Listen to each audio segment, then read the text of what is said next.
Eu vou falar dele. Ajoelhem-se, Creus.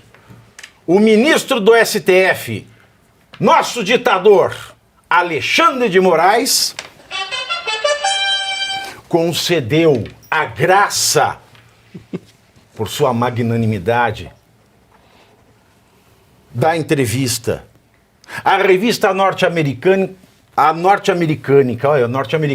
The New Yorker, uma das revistas mais de esquerda da face do planeta lógico. Terra. Pelo tom da entrevista, eu já vi. Colocou o seguinte title, que é título em inglês para quem não fez FISC, na reportagem. Aliás, o Bolsonaro falando inglês na manifestação foi bonito, né? E eu gosto que ele se tira sarro. Sabe que ele me mandou no WhatsApp? Falou, eu aprendi inglês com o Joel Santana. Eu gosto de quem tem a esportiva. Eu gosto muito de quem tem esportiva. Ele é bom. Mas o título da matéria tem 34 páginas na revista impressa, esta matéria. O juiz brasileiro enfrentando a extrema-direita digital. Os esforços de Alexandre de Moraes para combater o extremismo online colocaram contra Jair Bolsonaro, Elon Musk e Donald Trump. Na entrevista, Moraes disse que as plataformas querem controlar o mundo e driblar jurisdições nacionais.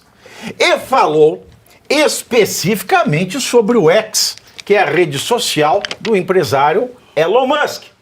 Segundo Moraes, se o alemão Joseph Goebbels, que era ministro da propaganda de Adolf Hitler, tivesse acesso à plataforma de Elon Musk, vou abrir aspas para o nosso ditador, nós estaríamos condenados e os nazistas teriam conquistado o mundo. Fecho aspas, eu fecho aspas. Na entrevista, Moraes Maduro também abordou a inelegibilidade de Bolsonaro e disse que apenas o STF e nada mais do que o STF, nada além, nada abaixo, nada aos lados, só o STF poderia rever essas sentenças, mas que não vê a menor possibilidade que isso aconteça. A revista dos Estados Unidos, de extrema esquerda, descreve Moraes como um jurista combativo, que é por vezes considerado o segundo homem mais poderoso do Brasil. Errou. Bom, acertou. Não, é o primeiro. Não, é o segundo. Quem que é o Ó, primeiro? a gente tá cansado de falar do primeiro que a gente não cita o nome dele aqui. Não vamos falar em voz alta. É o cara. Não, pelo amor de Deus, não vou falar em voz alta, isso nunca. Aí eu achei interessante, porque hoje, no Conjur, que é um site de artigos jurídicos e notícias do judiciário, saiu um artigo do meu querido professor Manuel Gonçalves Serra Filho, na verdade ontem, que é o último dos catedráticos do Largo São Francisco, professor emérito da Faculdade de Direito da USP. Foi meu professor constitucional, foi professor constitucional do Alexandre de Moraes. E pela primeira vez, nós vimos neste artigo o Alexandre de Moraes sendo chamado de Torquemada. Porra. O quê? De Torquemada. É interessante. Falou assim que consegue ver armas fatais em um simples batom feminino. E esse artigo do professor Manuel Gonçalves, que eu compartilhei com o pessoal na minha conta do X, né, que se chama Juristocracia Não é Democracia. E ele descreve a real, ele manda a real. Assim, se eu não aprendi nada com o meu professor, eu posso limpar a bunda com o meu diploma. E, aliás, compartilhei com alguns ministros do STF, um achou o artigo genial. Outra coisa, na semana passada, eu encontrei alguns amigos depois aqui do Faroeste, lá no Largo de São Francisco, e conversa vai, conversa bem, eu descobri que o SESI promove com os estudantes um evento chamado Conversa Suprema, e que escolheram uma unidade do SESI mais à gauche, mais à esquerda, para fazer a conversa com o Alexandre de Moraes. E na fala do Alexandre de Moraes, né, para os alunos do SESI, ele soltou a seguinte pérola. Porque em 1989, só 5% do eleitorado era preto. Aí eu falava, de onde esse estrupício tirou esse dado? Que ano que ele fala? 1989. Aí eu fiquei, 88, aí eu fiquei, sabe de onde que ele tirou esse dado? Porque a gente estava discutindo isso. Como é que ele fala isso para um auditório de aluno do SESI? De onde ele tirou esse dado? Para dar a entender o seguinte, a atuação do TSE é tão importante que hoje todo negro em idade de votar tem seu título de eleitor, mas não era assim. No final dos anos 80 era apenas 5%. Aí eu fui descobrir de onde vem esse dado. Olha como ele é malandro. 5% era o percentual da população que se declarava preta em 1989. Então ele dá a entender que os pretos não conseguiam tirar título de eleitor, quando na verdade era, né, a maior parda, branco e preto se declaravam 5% da população. Olha que malandrinho. Aí lembra quando ele, malandrinho, citou o Guimarães Rosa? Um trecho que não podia ser uma citação? Ele fez uma paráfrase errada porque não quis dizer o sentido. Agora, o Alexandre de Moraes, ele vem e diz a seguinte asneira. E agora é a hora do pau de amansar careca. Tá? Segurem-se aí nas suas cadeiras. O que ele falou para New Yorker? Eu li 34 páginas de tempo perdido. Eu li esta matéria hoje. Você tá brincando. 34 páginas de tempo perdido. Eu fiquei com ânsia de vômito depois, sabia? Fiquei mesmo, juro por Deus.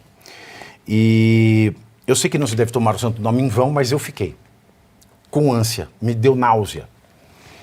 E aí ele fala, mas o que mais chamou a atenção, que foi notícia em todos os portais, Moraes disse nesta entrevista sobre o X, a rede do Elon Musk. Aspas, tá? Aspas. Se o Goebbels, que era o ministro da propaganda do Hitler, tá? Tivesse acesso ao X, o mundo, estaria condenado e os nazistas teriam conquistado o mundo. Esta foi a fala dele. Agora vamos apurar a fala do energúmeno. Desculpa, é uma fala de energúmeno. Eu vou citar aqui algumas palavras para vocês. Não me olhem! Olhem para frente, vocês. Olhem para frente. Eu vou abrir aspas aqui, eu vou ler trechinhos para vocês. Aspas.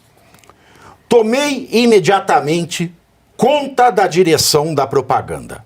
Eu tinha este setor naquele momento como o mais importante de todos. Fecho aspas. Novas aspas. Ideias que conquistaram um certo número de indivíduos sempre provocarão a necessidade de uma certa disciplina. Absolutamente indispensável. Mas, também aqui, se deve contar com a fraqueza humana inclinada a opor-se, pelo menos no começo, contra uma direção superior dessas novas ideias. Outro trechinho. O mal que resulta das pessoas que querem opor a esse direcionamento das novas ideias, o mal daí resultante pode ser, especialmente em movimento novo, de consequências fatais. Mais outro trecho. Preste atenção, hein? A propaganda trata de impor uma doutrina a todo o povo. A organização aceita no seu quadro unicamente aqueles que não ameaçam se transformar em obstáculo a uma maior divulgação da ideia. A propaganda estimula a coletividade no sentido de uma ideia, preparando-a para a vitória da mesma. A organização tem que ganhar a vitória mediante concentração dos adeptos corajosos capazes de combater pelo triunfo comum. A vitória de uma ideia será mais fácil quanto mais intensa for a propaganda e quanto mais exclusiva, rígida e sólida for a organização que, praticamente, toma para si a realização do combate. O sucesso mais decisivo de uma revolução será conseguido quando a nova doutrina for divulgada pelo número maior e imposta a todos na sequência. A mais alta missão da organização é, pois, tomar precauções para que não nasçam divergências que possam originar uma desarmonia e, com isso, um enfraquecimento da causa. É preciso que se tomem precauções, para que seja exclusivamente o núcleo central que continue a promover o progresso do movimento, isto é, que oriente a propaganda destinada a conquistar a adesão geral e tome como detentor do poder as medidas necessárias à realização das suas ideias. Então, o Alexandre de Moraes, em todas as entrevistas que ele dá, ele fala que está defendendo a democracia. As pessoas, né, os combatentes lá, os lulistas, Xandão, eu autorizo, vai Xandão, quero sentir até o fundo, vai Xandão, vai Xandão, eu autorizo, vai, é isso mesmo, democracia! A ideia é a democracia. Então, para que essa palavra democracia, para que ela vingue, não pode ter divergência. Então ele tem que ser esse sujeito que tome as precauções, né, para promover o progresso dessa ideia. Onde é que está escrito isso? Livro do Goebbels. É do Gulag. É o Gulag ou não? Ah, minha luta. Está escrito aqui, em Minha Luta de Adolf Hitler, tá? Capítulo 10. Capítulo 10 não, esse aqui é o capítulo 11. Tá bom? Tá aqui. Porque o que está no livro do Hitler, o Mein Kampf, é o que o Alexandre de Moraes faz. Porque o que o Hitler escreve aqui é justamente o oposto do que acontece na rede social. A rede social não permite que exista uma entidade centralizadora daquilo que é verdade sobre a ideia da democracia. Por exemplo, tudo que o Alexandre de Moraes fala de democracia, para mim, é a coisa mais idiota, inexata, equivocada, errada. Se eu fosse corrigir uma prova dele, ele tirava 0, por exemplo. Tirava 0. E tem mais, para dizer que não é que é ele que é coisa do Goebbels, e não a rede social do Elon Musk. Tem esta biografia aqui, olha, é fininha, tá? Do Ian Kershaw. É a melhor biografia de Hitler. Eu separei trechinhos curtos aqui, tá? Olha como parece com o Alexandre de Moraes e não o Elon Musk, né? O que era uma premissa de Hitler e colocada em prática pelo Goebbels? A premissa era oferecer às massas um programa que seja inalterável, uma fé política inabalável. O desprezo de Hitler pelas massas estava claro. Nossa, parece que eu estou falando dele, né? Do nosso ditador.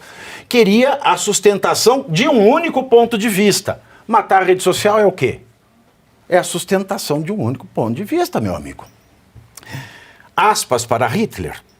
As massas, em geral, são cegas e estúpidas e não sabem o que estão fazendo. Olha que bacana. O renascimento nacional por meio do antimarxismo terrorista.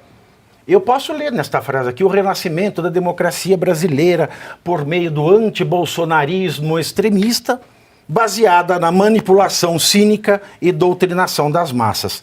Nossa, o Goebbels fazia o que você está fazendo, Alexandre, não o que a rede social permite que nós façamos, que é não ter um único ponto de vista. Tem mais aqui, ó, que eu grifei para mostrar aqui, porque a gente tem que provar hoje, né? Porque vão falar que eu estou acusando em falso, né? Aqui, o estilo de Hitler ignorava totalmente os princípios da economia. Agora é a parte que me lembra o Lula. Lembra que ele fala, os livros de economia tem que ser queimados, estão superados? Para ele, como declarou aos industriais, a economia tinha importância secundária e estava subordinada à política. Ó, não parece o governo do PT, gente? Isso significava que as ideias liberais de competição econômica tinham de ser substituídas pela sujeição da economia aos ditames de interesse nacional. Depois falam que o nazismo era de direita, né? Eu adoro essa discussão. Eu adoro essa discussão. Não é mesmo. Aqui, a extraordinária recuperação econômica que se tornou rapidamente um componente essencial do mito do Führer não foi obra de Hitler. Hitler colhia os benefícios da propaganda. Aliás, ele deu uma contribuição significativa. Ofereceu estímulo direto para a recuperação somente da indústria automotiva. Nossa senhora, né? Como é parecido, né? Inclusive com alívio tributário para as montadoras. Olha que bacana. É quase a Dilma. Você vê, né, como a gente avançou. Agora, esta é a melhor parte. Eu vou terminar por aqui para não me alongar muito. Não surpreende que a violência desencadeada pelos bandos de terror nazista contra adversários judeus fosse incontrolada. Especialmente depois que a SA, a SS e a Stahlhelm foram apresentadas como polícia auxiliar, sob o pretexto de um suposto aumento da violência da esquerda radical. A intimidação foi maciça. Os comunistas, em particular, foram reprimidos com selvageria. Indivíduos foram espancados, torturados, seriamente feridos ou mortos com total impunidade. Os comícios e manifestações foram proibidos na Prússia e em outros estados sob controle nazista, assim como seus jornais. A proibição de órgãos, também do SPD, e restrições impostas ao noticiário de outros jornais amordaçaram a imprensa, mesmo quando as proibições eram contestadas com sucesso nos tribunais e os jornais voltavam a circular. Durante essa primeira orgia de violência estatal, Hitler fez o papel de moderado. Sua capacidade de dissimulação era indescritível.